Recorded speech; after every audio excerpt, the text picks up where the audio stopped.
Hi, everybody. It's Jay, and I am back in the booth with you for another sneak peek video preview for this week's new release here on Say with Jay. This week, our new release is On the Sandy Beach.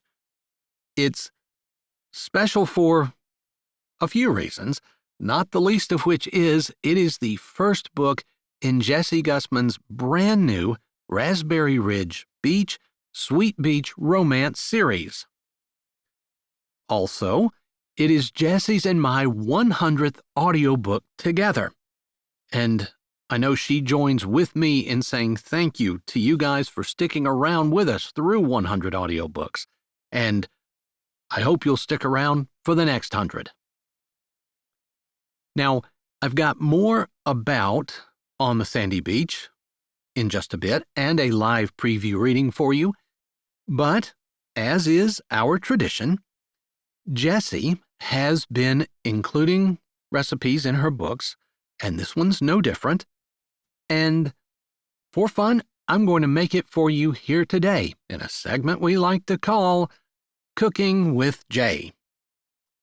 Now, this one is a little bit special to me. This recipe, there's a character in this story, makes sort of a cameo appearance. And this character provides the recipe, and that recipe is my dad's lemon barbecue chicken.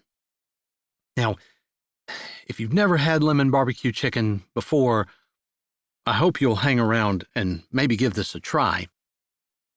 My dad has two things that he really cooks amazingly well. There are more than two things, but these two in particular, his steaks and this barbecue chicken. And growing up, there were a lot of times, I think I might prefer the chicken over his steaks. And that's saying something because his steaks are better than any you'll ever get at any steakhouse. But without further ado, let's make my dad's lemon barbecue chicken. Okay, now, as always, don't worry about trying to capture these ingredients or the directions in real time. I'll have the full recipe posted for you in the description of this video down below.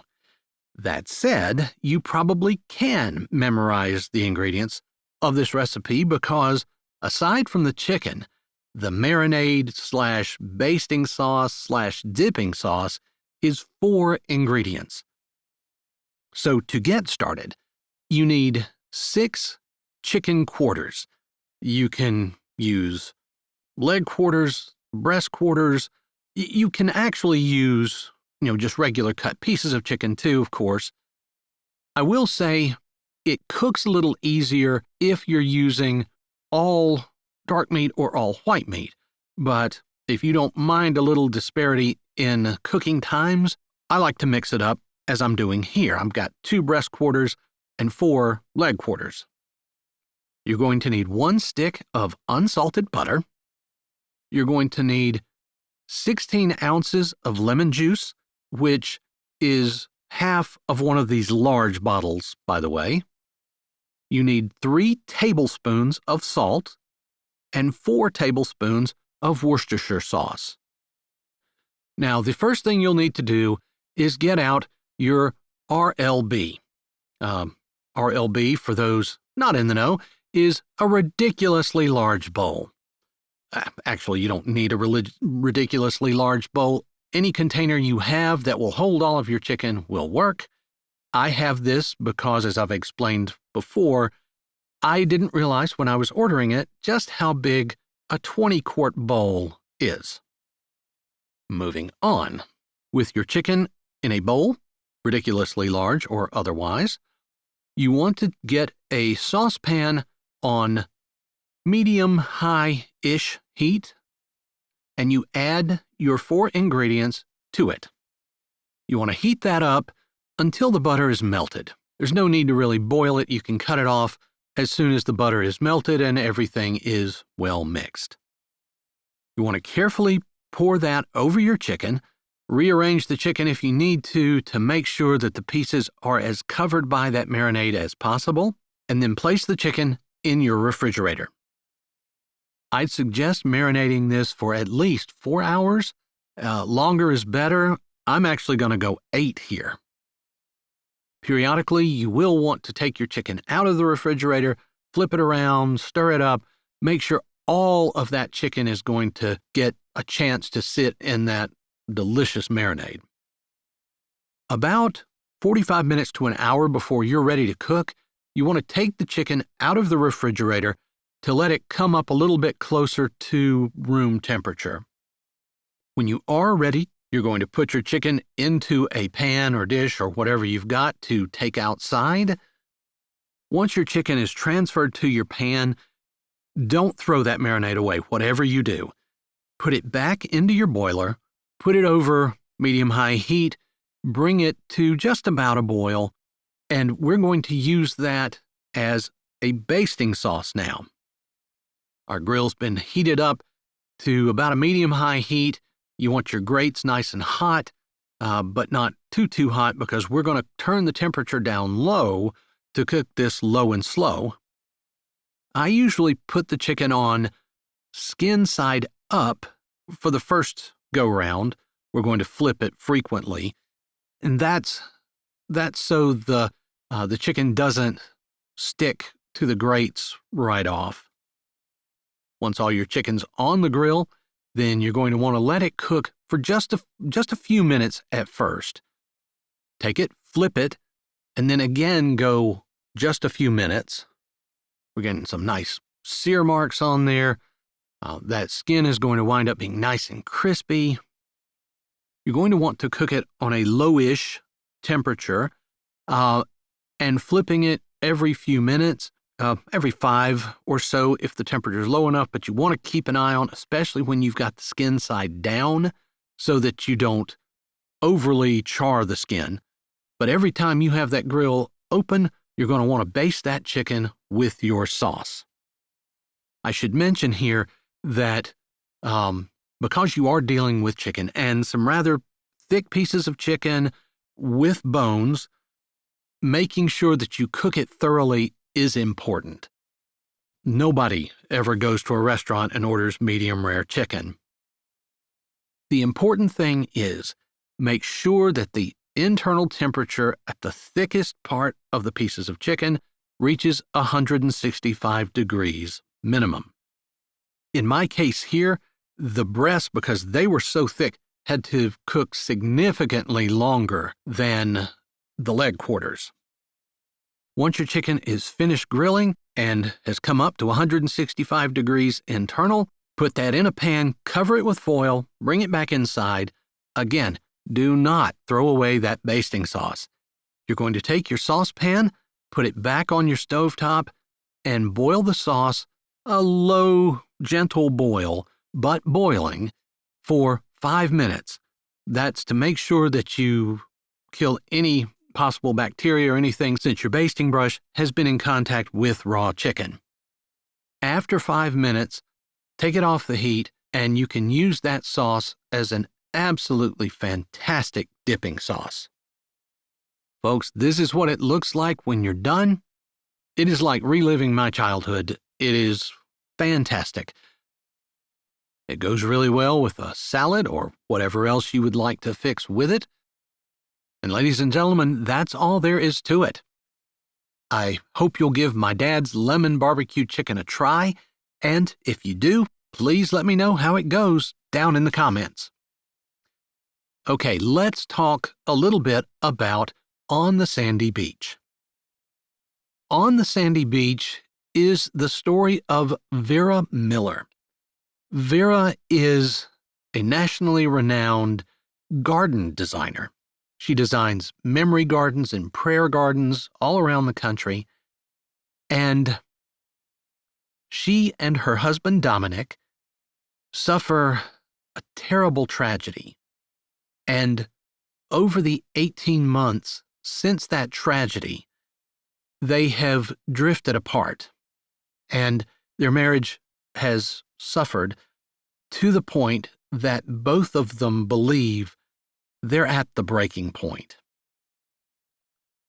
It's at a dedication ceremony for one of her gardens that a friend recommends to Vera that she design a memory garden in her hometown of Raspberry Ridge, Michigan. This story is about these two people, Vera and Dominic, and their journey back to each other through the tragedy that separated them in the first place.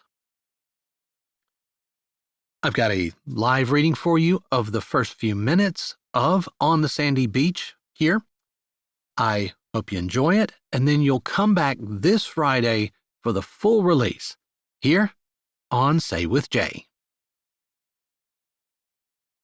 Life is not always easy, Vera Miller began, looking out over the crowd of people in front of her. In fact, sometimes it's downright hard. That was not profound. Everyone who had lived a little knew it. But life is so much easier if you have the Lord to guide you and help you and hold your hand. She took a deep breath. And I hope this garden will help everyone who enters its borders to think about their Creator and His love for them, and that contemplation will help them rest in Him. There were cheers and claps from the crowd as Vera stood at the podium, smiling and hoping that smile reached her eyes. The overwhelming sadness that seemed to be a part of her life since she had lost her son felt especially heavy today. She wasn't sure why. Today was a day of celebration. The garden that she had designed for inner-city Cleveland was now complete and open to the public. The Cleveland News and Review had run a front-cover feature article on her garden designs, lavishly heaping praise upon her for the various gardens she'd designed all over the United States, and including quote after quote of people who had been in those gardens and had felt the healing powers within. God created nature to rejuvenate and renew and refresh humans. Vera believed that with her whole soul, and that was the foundation that she used in order to create her designs. Thank you so much, Vera. We're honored that you not only were able to design our humble city's garden, but that you were able to be here on our opening day celebration. Sadie Lang, member of the Cleveland City Council, spoke into the microphone, her eyes glowing as she looked at Vera, and Vera wasn't quite sure, but it almost looked like she was about ready to cry. Vera didn't understand how everyone could love her design so much, and she could be having so much professional success, when it felt like her personal life was smoldering in ashes behind her. It was my pleasure. This is one of my favorite garden designs, and I'm thrilled that everyone seems to be relating to it.